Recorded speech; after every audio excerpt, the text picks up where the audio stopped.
So it's all for play for still. I think so. Do you want to bet against us?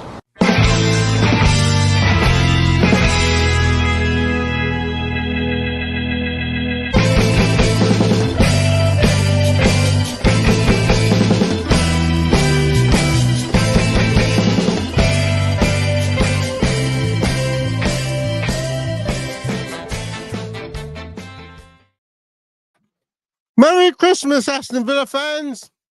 Happy Boxing Day, St. Stephen's Day to all.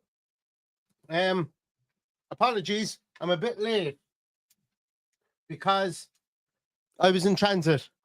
I had to make a trip this morning and I'm now back. So, crisis averted. But there's been a gremlin and they've unplugged a lot of my stuff. Anyway, we'll plow on without it. How's everyone doing? Team sheet is already out, as you guys can see. You can see running across the bottom of my screen there. Team sheet is out, and it is. I'm sorry, I'm tucking into some fruit and nut bar from brilliant selection box that I got over Christmas time. Martinez and goals: Cash, Konza, Pau, Digne, Kamara, Tielemans, Onana, McGinn, Rodgers, and Duran. So same team, but not the same subs, because our subs are Robin Olsen, Tyrone Mings, Kostan Jelkovic, Diego Carlos comes back into the bench. Ross Barkley is in there. Buendia, Leon Bailey, Philogene, and Ollie Watkins. So Ramsey doesn't make the bench, but that's okay because we've got a fine bench as it is. Paddy's not good. Well, actually, I'm going to actually try and see if I can invite Paddy. Paddy's en route somewhere as well today, so I'll send him the link and see if he can drop on there at any stage. There we go. So he'll probably be able to drop on there. I see a couple of you guys talking about Mings maybe coming into this team today. A couple of others coming in. I see some people talking about Maatsen. I don't know what the story is with Maatsen. No idea if he's injured, if he picked up a small injury, whatever the story is. I have no idea. Maybe like there seems to be a lot of illness around at the moment. Maybe he's picked up some sort of a bug, maybe some sort of respiratory thing. I don't know. I've absolutely no idea. I'm guessing. You're absolutely guessing, pulling stuff out of my arse from that point of view. But I've no idea where Maatsen is. I'm not surprised that he's gone with exactly the same team, because the spread of games that we have over the course of the Christmas period is pretty okay. Like we've 4 days in between a lot of the games. So I didn't expect him to do a whole pile of changing up for this one. And I probably don't expect him to do a whole pile of changing up for the Brighton game either. You know, if barring that we have any injuries, because if it ain't broke, don't fix it. And I think Emery's always kind of proved that, provided it hasn't been games in Europe as well. Paddy's actually dropping in. Paddy, how are you doing? I didn't expect you to be able to jump on, but have you seen the team at all, Paddy? Oh, I have. You're not driving, no? I'm not driving, no, look. No steering wheel in front of me. You're not. before all the Karens come in the comments. Exactly. Yeah, saw the team. Happy enough. It's very hard to change a team that did so well at the weekend, and come to expect that with them, with the odd change for maybe a tweak in the system. But I think the way we played the other day would be perfect for how we play against Newcastle. So you got to trust what was already there, and did a great job the weekend.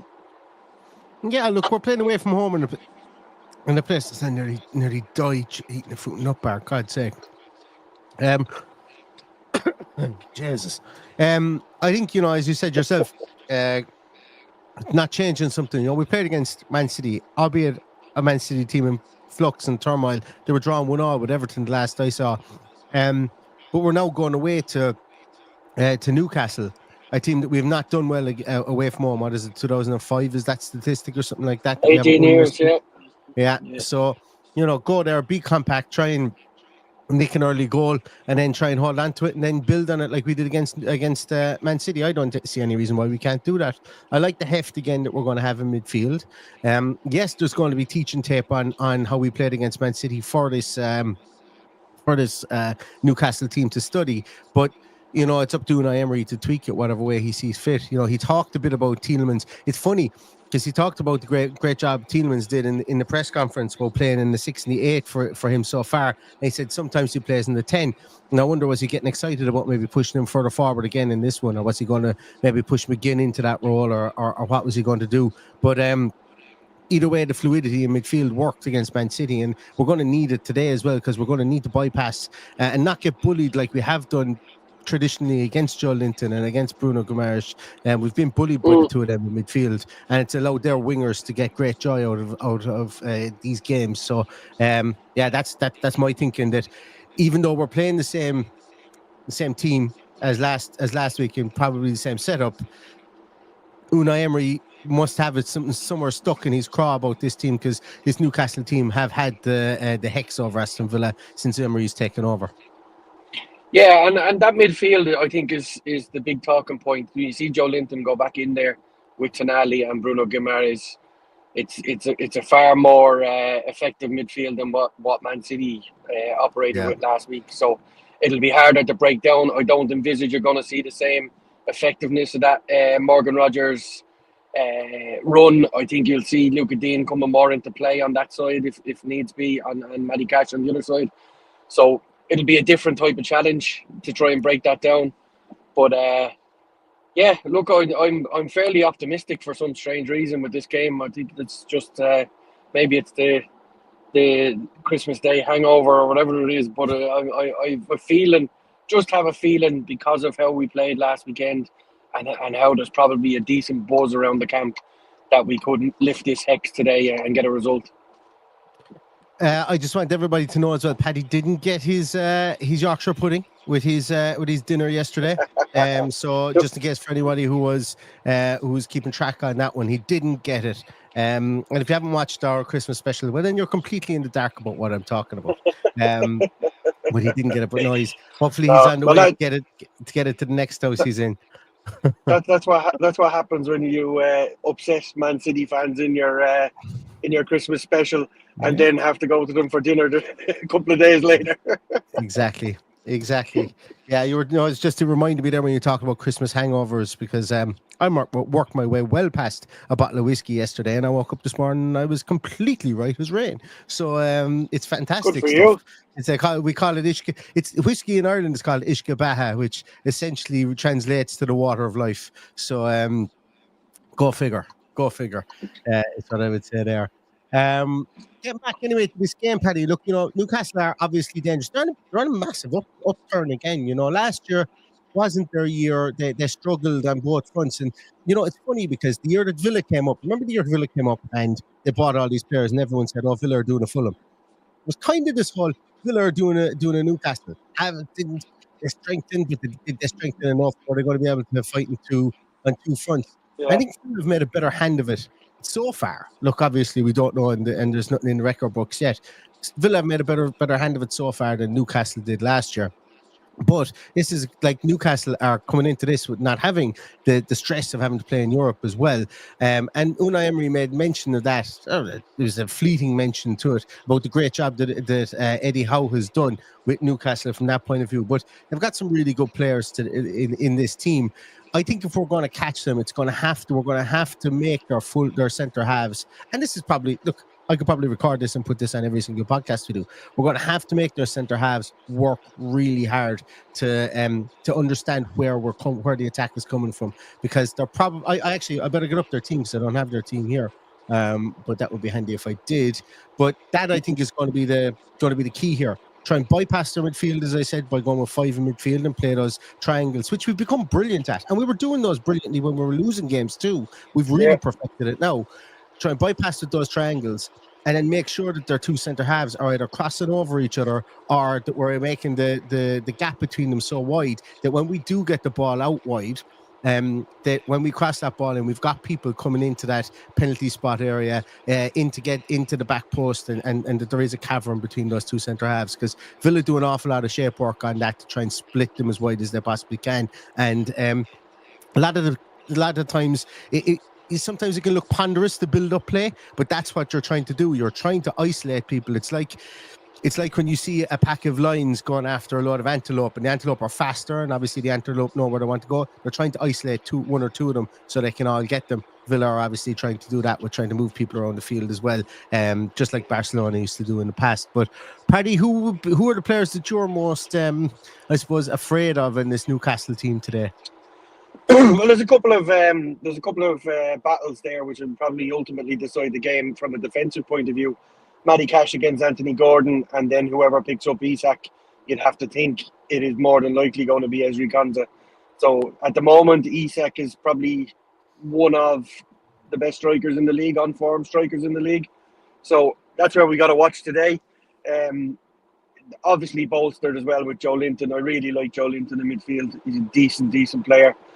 But yeah, it's going to be a good battle and a good indication of where we're at coming up against a team that are on form, and like their fans are buzzing at the moment. I must say, I'm actually sorry there for anybody. You're not tripping. I'm trying to make this a bit bigger. I'm actually happy with their lineup in a couple of ways. Look, obviously, you can be proven wrong in this, and Dan Burn might have a stormer. Because he does sometimes tend to have a stormer against us, but then other times he tends to be absolutely run ragged. Remember, McGinn went out on him and absolutely gave him fits. Now it's going to be Dan Burn and Fabian Schär in the middle today. I like that line. I like that matchup. I have to say, you're going to have Jacob Murphy one side, Trippier the other side. Again, you know, Trippier is somebody who apparently wants out of Newcastle or wanted out of Newcastle. Is he the same Trippier that we've seen previous years? I'm going to say I don't know. I haven't seen a whole pile in Newcastle. Me neither. But like that back four is a team when you've got John Duran and then you're bringing in an Ollie Watkins at some stage, maybe 70, 75 minutes or maybe 80 minutes or whenever. You know, that's a back four that we should get at. And I'm not saying that they're a bad back four, but they're a back four that we should target and we should try and make something of it. Now, they're very well disciplined. They're very well coached, and they're solid unit. So it's not going to be easy to do that. Their midfield is where a lot of their strength is, though. We mentioned it there previously as well. You're probably actually going to have. I'm just looking at it here. Maybe Trippier is playing in a. It's hard to know. You're going to have Joelinton, Tonali, and then who is it? Gordon, or Joelinton, Tonali and Bruno Guimaraes, and then probably Gordon playing off Isak. Maybe Lewis Hall is playing wide. Maybe they've got three at the back actually here. Maybe Trippier, Schär, and Dan Burn are going to be the three at the back potentially, and you've Murphy and Hall either side. They could be playing something like we've played previously, that fluid back line, when we played Matty Cash up further forward, something along those lines. But it's their bench as well, like their benches, they've got Matty Barnes, they've got our old mate Matty Targett, they've got Osula Almiron, who looks like he's out, will be gone in January. They've got Lloyd Kelly, Willock, Longstaff, and Millie. So yeah, like when we talk about having horses to come off the bench, our guys are a lot more experienced. They're a lot more tough to come off the bench, and I think we'll use those today. Yeah, the bench could be important. There'll be lads that will need to come in and step up. I'm enthused with what they have on the bench, and look, Almiron is not the player he was 2 seasons ago when Jack Grealish turned him into a world beater by slagging him. So there's nothing.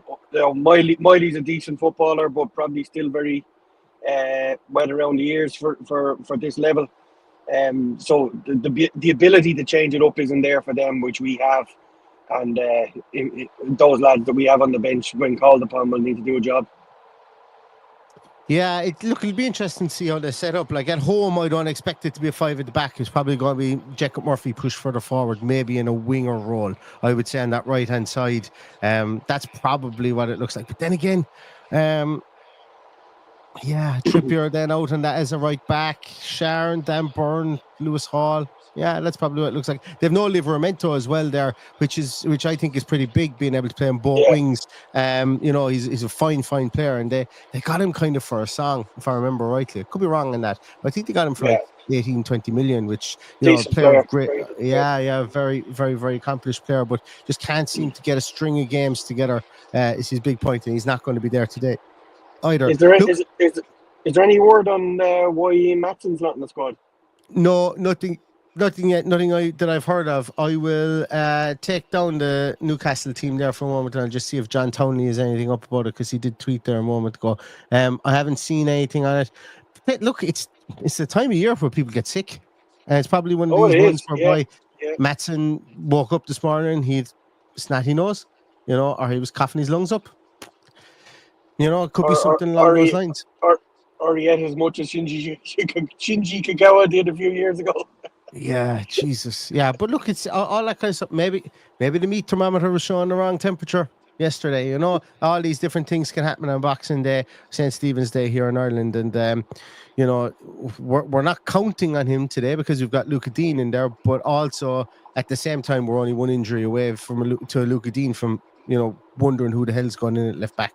I suppose really there in that instance, I would imagine Mings would come in there. We go to a back three and we try and figure it out there. And McGinn would move over to the left, but I would say that's something like that would happen.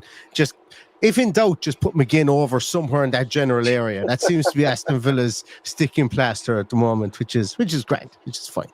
Yeah, look, I suppose you mentioned about the Anthony Gordon, Alexander Isak. I was going to say triangle up there, but that partnership, they are good. Like, they're two, Gordon's pace.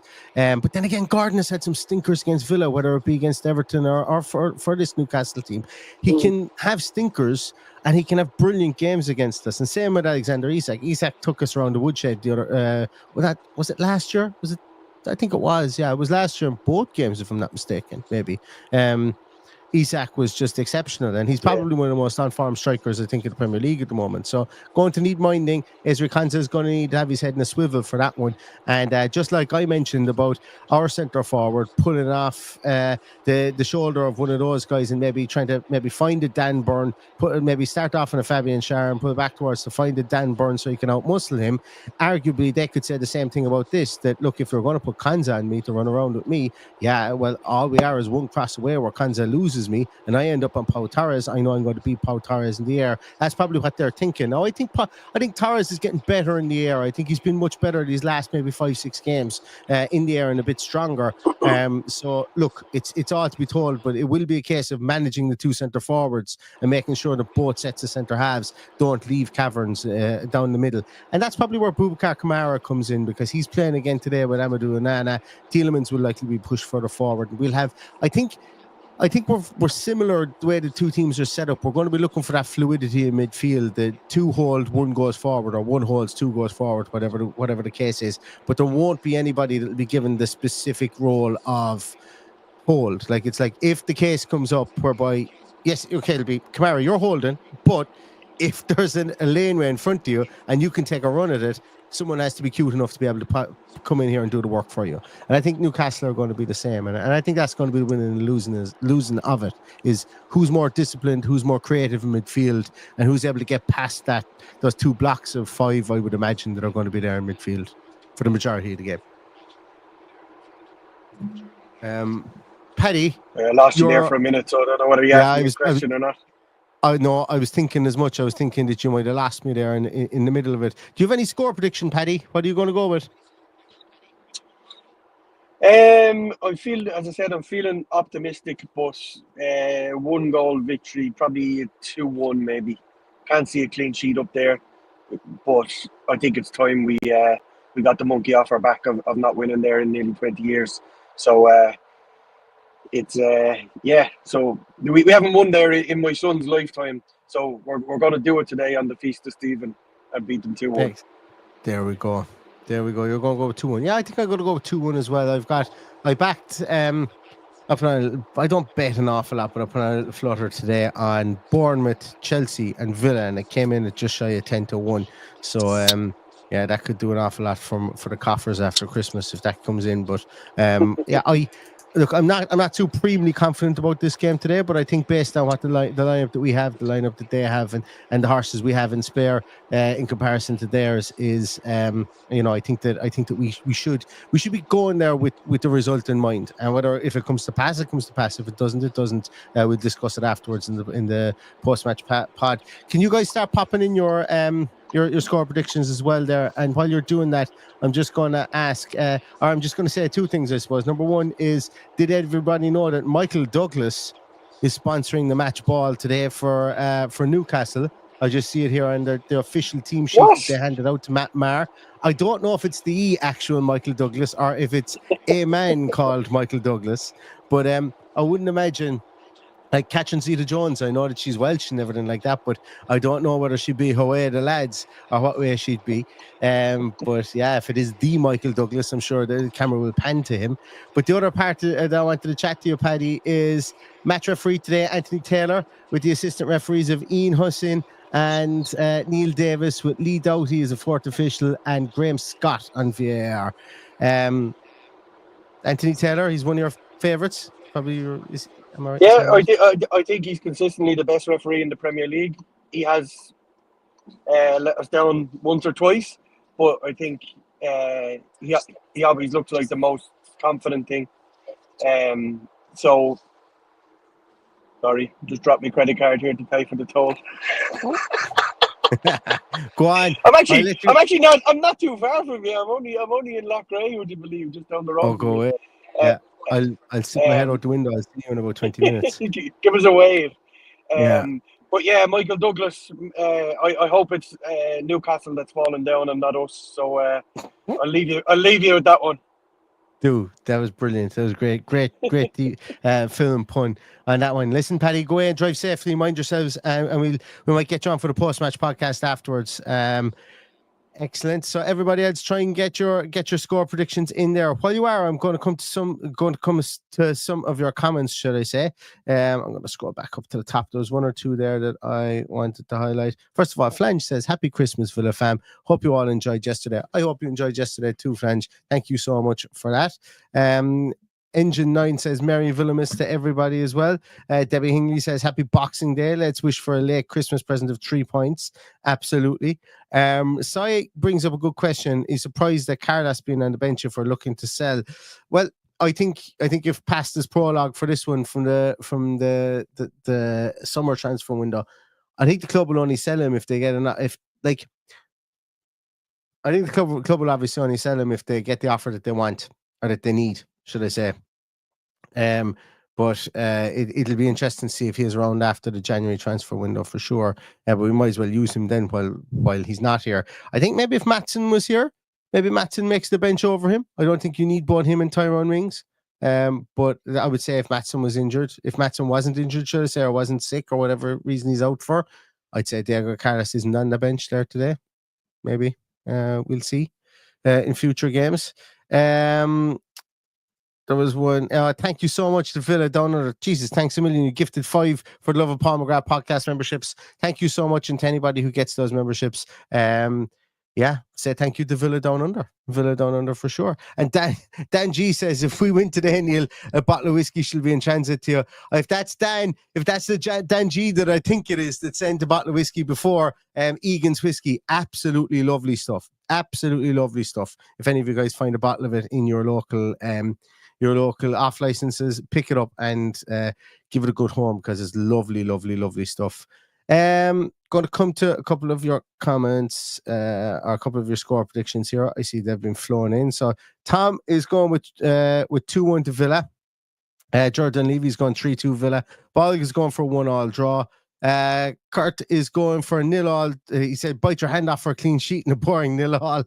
Michael Huggins is going for 3-2. Audrey is going for 3-2. Flange is going for 2-1. British Mick is going for 2-2. Anne is going for 2-0. Sai is going for 3-1 to Newcastle. John Steele is going 3-2 to Villa. Tyra is going for curse breaking 3-2 to Villa. Engine 9 is going for 3-2 to Villa as well. 2-2 says Bear in the Garden. 1-1 says Whisper of the Heart, and 2-2 says Nigel Brooks, with 3-1 coming in from Debbie Hingley. 2-2 says Dan. Mike Kane is going for 3-1 to Newcastle. Andy Andy Hiley is going for 1-0 to Villa. Where else are we? Sewer Sounds is going 2-0 to Villa. Dave Dwyer is going for 2-2. Michael Richards is going for 2-2 as well. Aaron Cole is going 4-0 Villa win. Duncan Kilburn is going for a 3-2 win for us. Dennis White's going for 2-2. 2-0. Ronan is saying, what's occurring, Neil the baby? Oh, me. Oh, yeah, from Gavin and Stacey. I watched Gavin and Stacey for the first time ever in my life last night. And yeah, it was fine. It was fine. I'd never seen it before, ever. Never even seen an episode of it before last night. My sister threw it on and I said I'd watch it.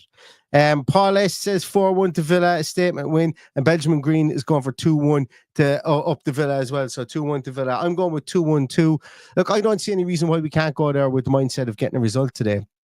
I've talked about their setup. I've talked about their team. I've talked about their obvious danger men. Jesus, there isn't a team, I'd say, in European football at the moment that wouldn't want Alexander Isak leading their line, and he's going to be leading the line against us today. We don't do well against big time centre forwards, albeit we handled arguably probably one of the best centre forwards in Europe in Haaland last week, but that's in different circumstances. We will need to handle him today, but we also need to sweep up the crumbs that come from around him in the form of, Tonali breaking forward, in the form of Bruno Guimaraes breaking forward, and that midfield, being really, really robust. So Villa will have their work cut out today. I think this is going to be a really enjoyable game. I think this is going to be game of the day.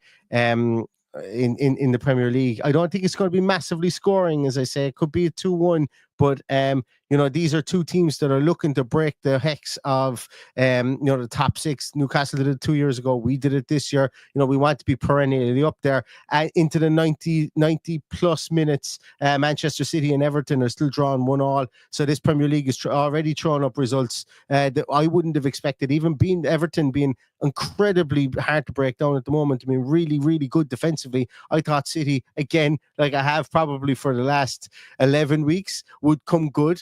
And it doesn't look like they are going to do so because, as I say, it's in the 90 plus minutes here. I can't see the exact time. And it's 1-1 in Man City and Everton. And Pep must be wondering what the hell he's got to do to get a result at the moment. But I will let him worry about that. Aston Villa need to worry about themselves today against a really, really good Newcastle team. But a win today creates a bit more distance between themselves and the likes of Man City and themselves in Newcastle. Because if Newcastle win today, they leapfrog Aston Villa. And Villa want to be jumping up over back over Man City again and over Bournemouth and on towards that top four. And to do that means we need to have a win today. So thanks very much, everybody, for joining us. This is, as I say, I was going to go for a bit longer, but I'm going to let everybody get settled there. It's about 40 minutes to kick off. We will be back with a post-match podcast directly after the final whistle, win, lose and draw, and hopefully we'll be celebrating an Aston Villa win. But until then, everybody, thanks a million for joining. I hope your Christmas was absolutely excellent, and I hope this is a late Christmas present for you. But stay safe, stay healthy, and all that's left to say is up the Villa.